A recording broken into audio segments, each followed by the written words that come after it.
तो कल का दिन बहुत महत्वपूर्ण है। देखना ये होगा कि कल के दिन टेनी वहां उस रैली में, उस मंच पर मौजूद होते हैं कि नहीं मौजूद होते हैं।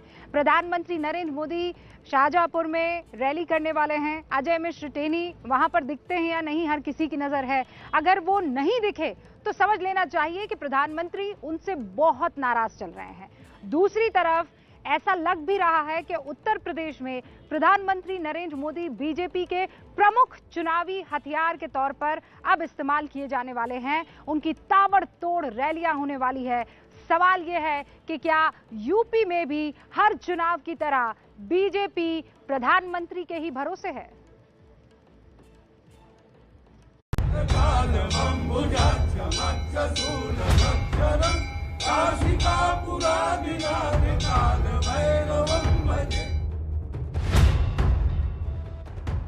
ये तस्वीरें सिर्फ 4 दिन पहले की हैं, जब प्रधानमंत्री नरेंद्र मोदी ने वाराणसी में बाबा विश्वनाथ कॉरिडोर का उद्घाटन किया था। और अब सिर्फ 10 दिनों में प्रधानमंत्री नरेंद्र मोदी 4 बार यूपी आने वाले हैं। 18 से 28 दिसंबर के बीच प्रधानमंत्री मोदी 4 बार यूपी आएंगे। सबसे पहले 18 दिसंबर को शाहजहांपुर में गंगा एक्सप्रेस वे की आधारशिला रखेंगे। फिर 21 दिसंबर को प्रयागराज जाएंगे। 23 दिसंबर को एक बार फिर अपने संसदीय क्षेत्र वाराणसी जाएंगे और 28 दिसंबर को कानपुर मेट्रो का लोकार्पण करेंगे। प्रधानमंत्री नरेंद्र मोदी के इन ताबड़तोड़ दौरों को लेकर आरोप लग रहा है कि बीजेपी आला कमान को यूपी के नेतृत्व पर भरोसा नहीं है। यूपी में लगातार 5 साल तक सरकार चलाने के बाद भी अब चुनाव से ऐन पहले प्रधानमंत्री नरेंद्र मोदी के चेहरे को फ्रंट फुट पर लाकर चुनाव की तैयारी में जाना पड़ रहा है। कहीं इसके पीछे वजह उत्तर प्रदेश के मुख्यमंत्री योगी आदित्यनाथ की लोकप्रियता का गिरता ग्राफ तो नहीं है।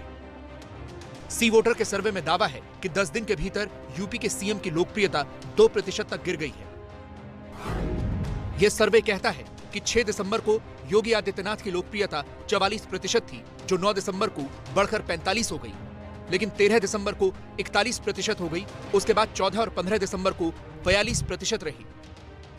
अखिलेश यादव की लोकप्रियता बढ़ रही है। 6 से 9 दिसंबर के बीच वो 31% थी, जबकि 13, 14 और 15 दिसंबर को उनकी लोकप्रियता 34% है।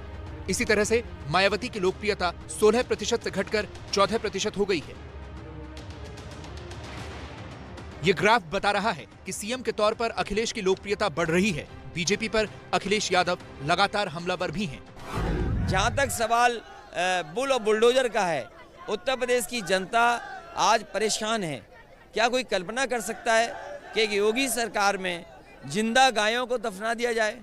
आज गाय हर गांव में भूखी टहल रही हैं, उनको खाने का इंतजाम नहीं किया। जब हजारों करोड़ आपने गाय की सेवा के लिए दिया है तो गाय भूखी क्यों है? क्या अखिलेश के इन्हीं तेवरों को देखते हुए बीजेपी के चुनावी कैंपेन को हिंदुत्व की तरफ आना पड़ा है? दोनों हाथ ऊपर उठाइए,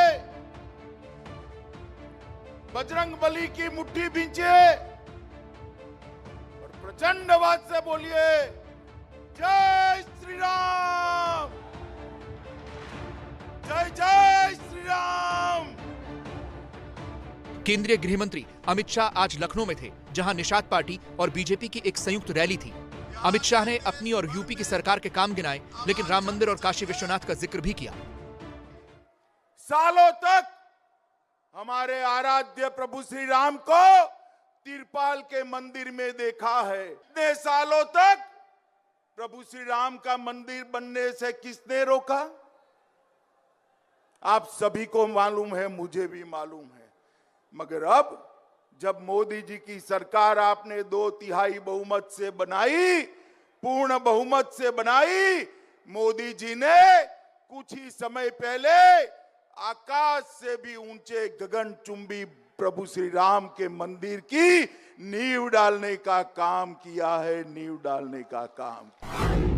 इस रैली के बाद अमित शाह लखनऊ में उत्तर प्रदेश कोऑपरेटिव बैंक के एक कार्यक्रम में शामिल हुए और यहां भी उन्होंने अपने भाषण की शुरुआत काशी विश्वनाथ कॉरिडोर के उद्घाटन से ही की। इतनी ठंड के अंदर गंगा स्नान कर कर, हाथ में गंगा जल का कुंभ लेकर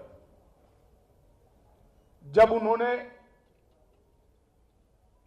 ज्योतिर्लिंग पर अभिषेक किया औरंगजेब से लेकर आज तक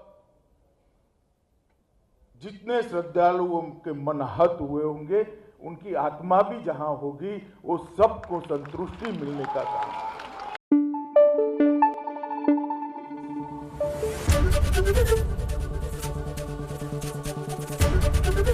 एबीपी न्यूज आपको रखे आगे।